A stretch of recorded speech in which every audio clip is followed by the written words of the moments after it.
Mujeres, semillas de la ruralidad en las Américas. Soy directora ejecutiva de una organización de la sociedad civil sin fines de lucro que se llama Conselva Costas y Comunidades. Estamos ubicados físicamente en Mazatlán, pero operamos sobre todo en el sur de Sinaloa y ahorita estamos empezando a hacer trabajo en el centro y norte de Sinaloa. La misión, digamos, de nuestra organización es tener un Sinaloa sustentable, pero también resiliente donde se tenga seguridad hídrica, es decir, que el agua alcance para todos, para hoy y para mañana.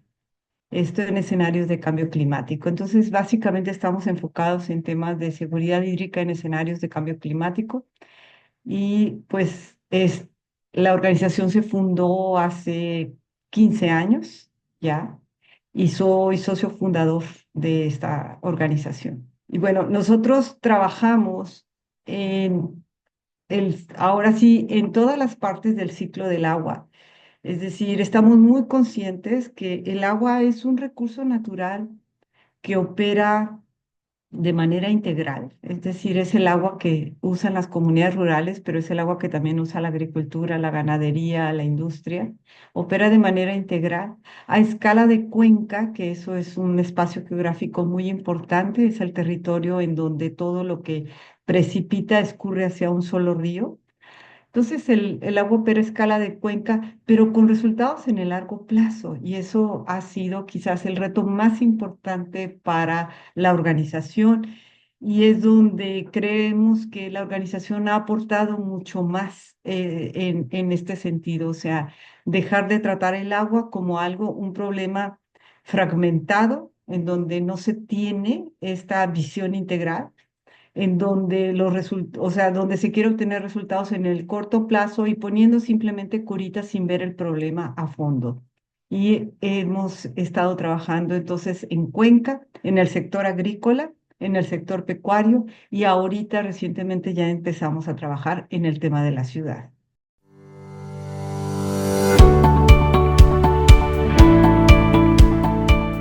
Empezamos trabajando en la cuenca, ¿no? En la cuenca que aquí en Sinaloa, básicamente la mayor parte de la cuenca se encuentra en zona rural en Sinaloa, que mucha gente asocia Sinaloa con los grandes emporios agrícolas, que sí los tenemos, pero en la zona rural sí tenemos una realidad totalmente distinta, o sea, estamos hablando de comunidades sumamente marginadas y muy tradicionales.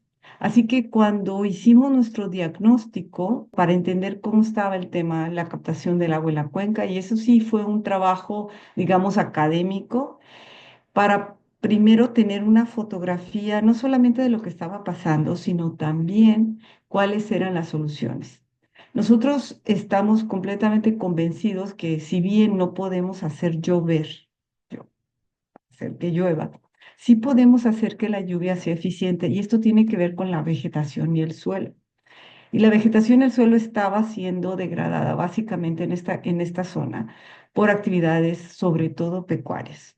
Entonces, empezamos a trabajar con las comunidades rurales, sobre todo a nivel de núcleos agrarios, y trabajando con ellos, construyendo su territorio. O sea, ellos tienen su territorio, se lo saben mejor que su casa.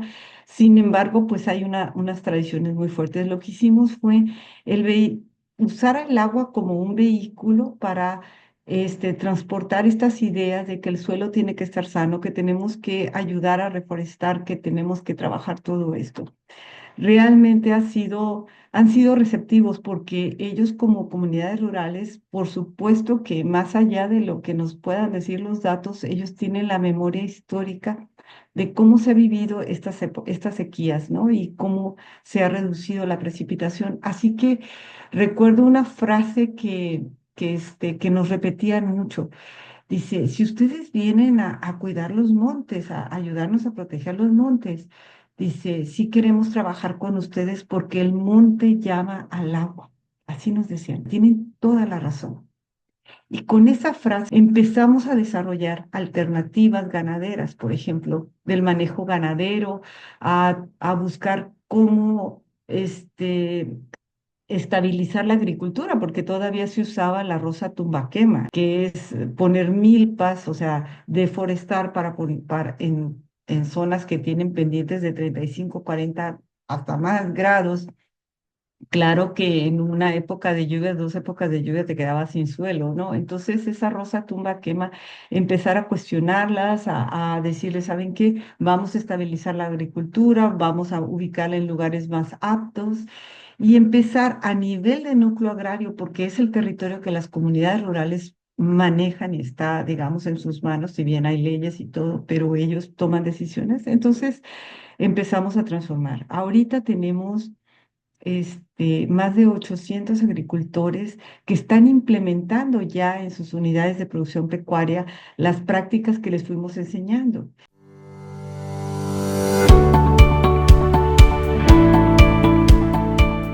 Tenemos un kit, digamos, de prácticas para sitios con aptitud ganadera alta, para sitios con aptitud ganadera media y baja. Entonces, de esta manera, hacer compatible la producción pecuaria con ganadería regenerativa con con la producción de agua de la cuenca.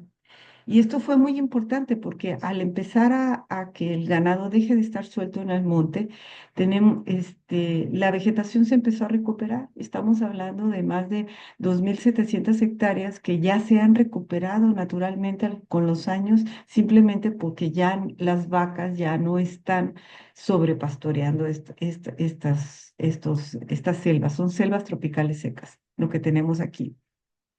Y luego, o sea, además de esto, pues hubo un intenso trabajo de reforestación donde todos trabajaron, o sea, las comunidades rurales trabajaron, y trabajo de restauración para recuperar los manantiales. Entonces, ¿de dónde dependía no solamente las vacas que todavía andaban en el monte para el agua, pero también la fauna silvestre? Entonces se hizo un trabajo intenso y esto lo medimos y pudimos determinar que el modelo que estábamos implementando era efectivo, había datos.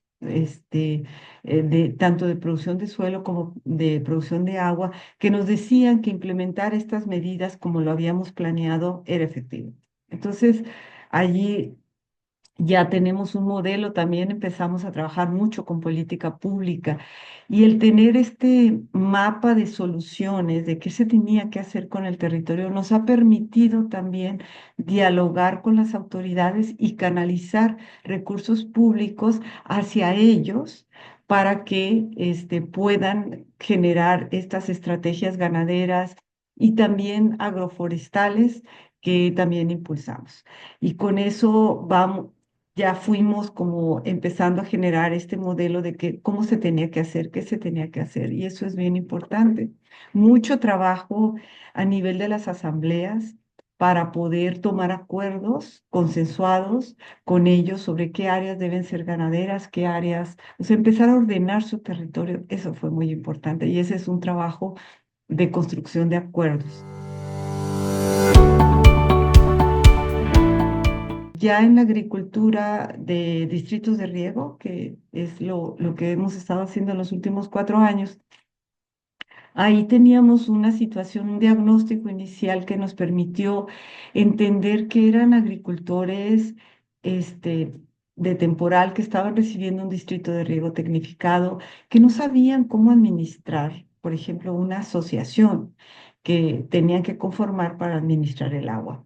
Entonces, incidimos muchísimo en el fortalecimiento de las capacidades de la asociación de usuarios, que es quien va a administrar esa agua. Y si queremos que haga un uso eficiente de ella, pues ellos tienen que tener la capacitación, los insumos, todo. Sobre todo la parte financiera, porque también identificamos pues muchísimo desconfianza de los agricultores de pagar el agua que sí estaban usando, de pagársela porque quién sabe qué iban a hacer con ese dinero.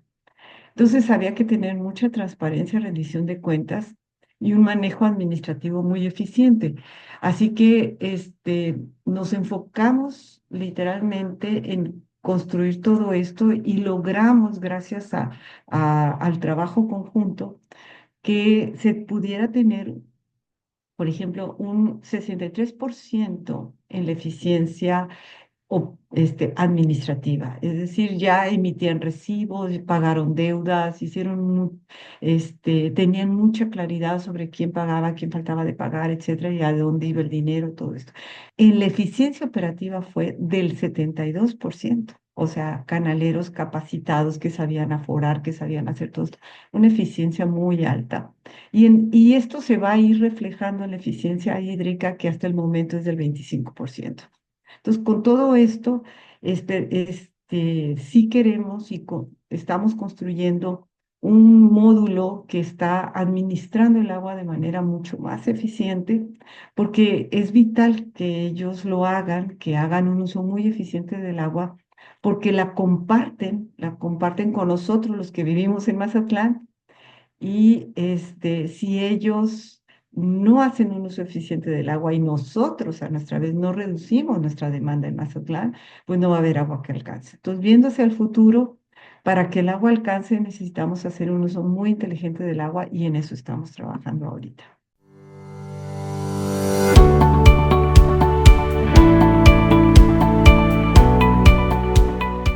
A nivel de la ley agraria se han implementado inclusive cuotas, o sea, por ejemplo, todos los comisariados ejidales ahorita deben tener participación de mujeres. Hay programas agropecuarios que van dirigidos a mujeres.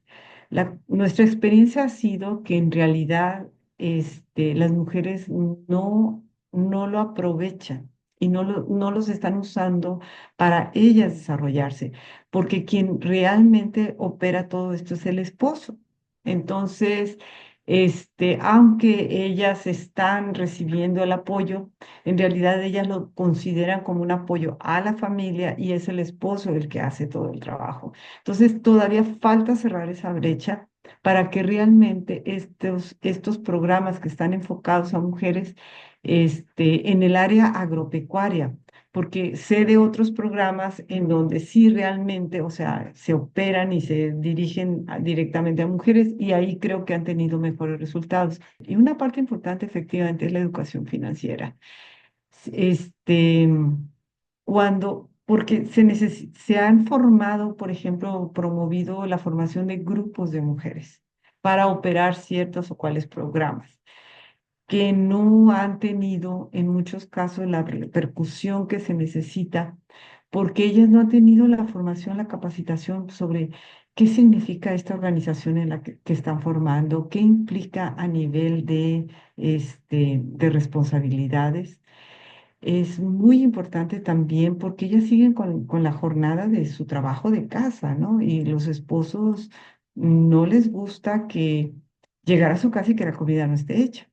Entonces, si tienen hijos pequeños, tienen que estar buscando quién se los cuide. Entonces, asumir una responsabilidad de conformar un grupo de artesanas, de vamos a vender, hacer mermeladas o todo esto, sí ha implicado retos muy importantes. Y además es esta capacitación sobre qué significa no solamente organizarse para producir, pero también cómo administrar el recurso, el dinero y también tu recurso tiempo, porque una parte muy importante es de que le tienen que dedicar tiempo y no es el tiempo que me quede libre, o sea, un negocio requiere tiempo y muchas veces el esposo lo ve como que se está entreteniendo, pues, pero como al principio no hay ganancias en estos esfuerzos, pues el marido no lo ve como que realmente está trabajando, porque no está aportando.